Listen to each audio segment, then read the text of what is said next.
Hey guys, Parfax here. Today, I'm going to bring you a video on what to expect next for New World. All right, let's get started.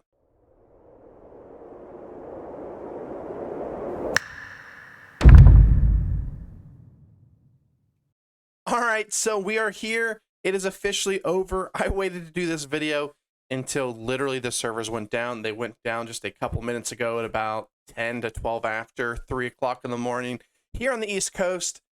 And I wanted to record this video for you to let you know what should we expect between now and launch. So for those of you that weren't paying attention, the New World closed beta ended on the 2nd, well, technically the 3rd of August, and it is launching on the 31st. So we have a couple weeks now before the game launches, and this video is to help you understand what should we expect from now until then.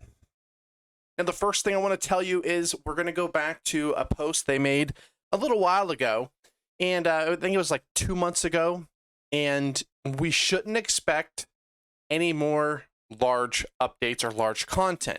And that doesn't mean we're not going to get bug fixes and stuff like that. What that means is we shouldn't expect any extra zones, any extra expeditions, any extra weapons, or anything like that. Now, what you should expect is essentially quality of life and bug fixes. First and foremost, they're going to fix the exploits. They've already mentioned this in a topic that they released a little while ago, but essentially they're going to fix the exploits that happened. If you don't know, there was a couple that I knew of.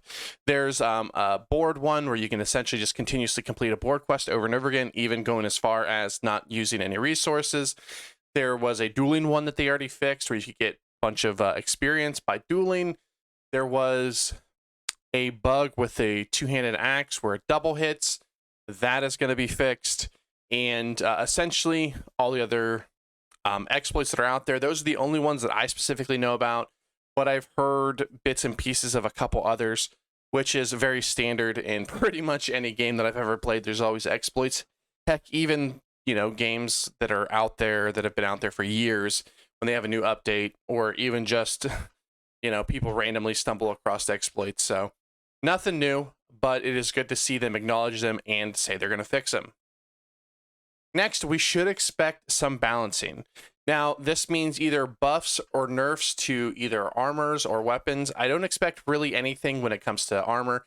Armor's in a pretty good place. Each armor has its own, benefit. Light armor makes you dodge really quickly, but you do take the most damage. But again, you do deal the most damage. Medium, you have a medium dodge roll, but you deal medium damage and medium CC. And then heavy, you obviously take the least amount of damage, and you are very, very, very slow. So I don't expect a lot to change with armor, but I do expect Great Axe to get a nerf, and that nerf might just be the bug fix to the two-hander, so you can call it a nerf.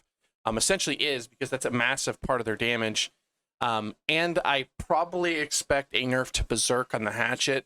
The Hatchet is absolutely insane with its Berserk Undead passive specifically. The CC is fine in my opinion. The Undead passive, it is 3 seconds, I believe. I imagine they'll nerf it down to probably 1 or 2 seconds. 1.5, 2 seconds, somewhere along there. I imagine that will be something they do. Now, if they don't, it's not the biggest deal.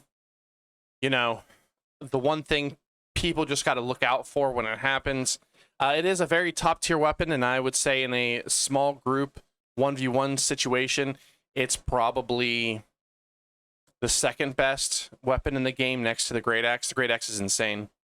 But I expect balance changes. I would hope that Bow gets a buff, and I would like the Fire Staff to maybe get a tad more damage on some of its less used skills. Like, we know Meteor does a decent amount of damage. We know everybody uses the, I forget what it's called, but it's the Fire Teleport or the Fire Charge, therefore. And then Fireball does a decent amount of damage. Maybe give some bonuses, more bonuses to the Fireball passive. Not many people actually use it because passes aren't that great. They just like linger in ground a little bit more. I'd like to see them amp up the passives a little bit. And then their pillar is just kind of useless, in my opinion. Their Incinerate is fine. I think that's what it's called. It's the circle that pushes people back. I'd like to see maybe push back people a little bit farther. but still really good. The life staff is really good, but I would expect maybe a bow buff, hopefully, a little bit of a fire damage tweak, a little bit up on just some of the less used skills. I don't think Meteor Fireball, I don't think actually needs a buff. I think it just needs more skills. And maybe give it the ability to get a little bit more mana back.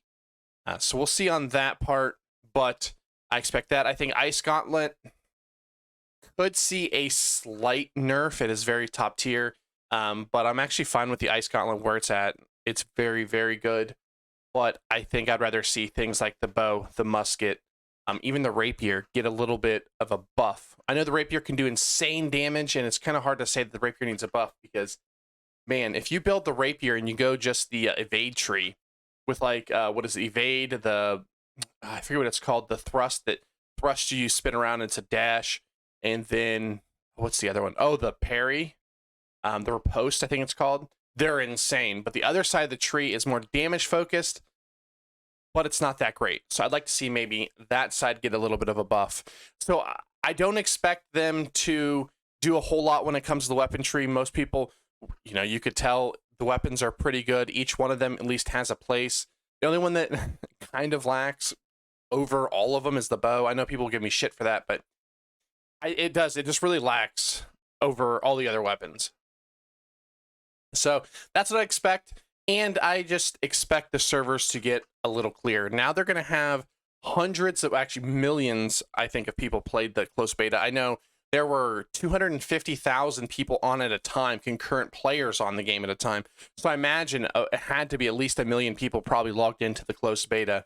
And that's going to give them a lot of good information for server stability. I don't know if there's a memory leak or what, but sometimes you do just need to shut down your game and restart it again because the server just does, you know, start to shit on you, you know, in the game. Now, I know people in the comments are probably going to be like, well, they need to fix the graphics card bug. Well, it actually wasn't Amazon's problem. So those of you that don't know, it was a problem with the cards, and Amazon brought it to light, and the card manufacturer is replacing all the cards for free because it's actually their fuck up, and New World just helped bring it out to the surface. So I don't want to hear any of those comments. I'm sure I might get one. I still get it one every now and again, so it's kind of funny. But yeah, so that's what you expect. Don't expect anything huge. They're not going to do any new zones, but, you know, well, also, you know, expect bug fixes, balancing. You might see some tweaks to mobs, like maybe make the first dungeon, make the mobs a little bit tougher because they are extremely easy. Maybe you're going to see some definite tweaks to experience, whether that's still the board, whether that's to mobs, making them go up a little bit, you know, but the board's still very powerful. And even in its state now, people are going to still use it. I don't know. It's hard to tell. We almost need another beta for like 5 days to see how well the board reacts if they would fix the dupe bug or the exploit. But you're going to see some experience nerfs. They've been tweaking the experience for a while now. If you guys don't know, they've been tweaking mob experience, board experience, all this kind of stuff. They've been going back and forth. They want it to take you a while to level. They don't want it to be just a day or two to get to 60 and then hit endgame. Because if you don't know, and this is what I was kind of getting at a second ago, they do have a bunch of stuff planned, especially in the first year. They already have stuff, and they're already working on stuff to come out. And we're not talking just, oh, here's this new, you know, I don't know, small little area. It's going to be, you know, nice big zones. It's probably going to be more expeditions. It's going to be more PvP stuff. It's going to be all those things. We didn't get a test. I don't think there was an outpost rush at all in the beta, so that wasn't tested very much, but I expect to see changes to that. I think we might see a change to how invasions work.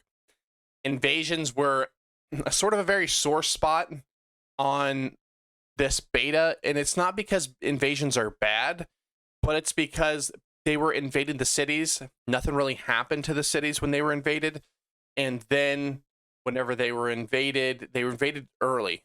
So they almost need to have a tiered, like if everything in there is tier 1, it should be a certain level of mobs that attempt to take it over. Tier 2 leveled up, tier 3.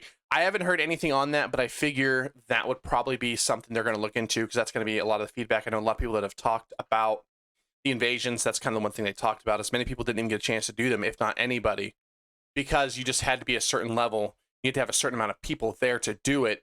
That essentially the invasions would just attack the city. Nothing would happen, really. Nothing of, to matter would happen.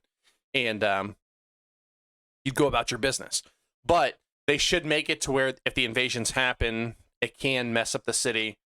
There needs to be tiered layers, so that way, people can do them more often and earlier, so they can have these invasions early, and still people could, go about it and still have fun. It'd be nice if the first one was like level 25, right around the same level as your first expedition. Have them at the expedition levels, and that'd make it very good for, a bunch of players to get in there and get it, because you can be 25 easily the first day. Anybody can be 25 the first day. So that's what I kind of expect to happen. They're going to have a bunch of big updates after launch. They're just going to be tweaking, balancing, all that good stuff, fixing exploits, fixing bugs, getting the servers up and running, and it'll be a lot of fun come August 31st. I will be there.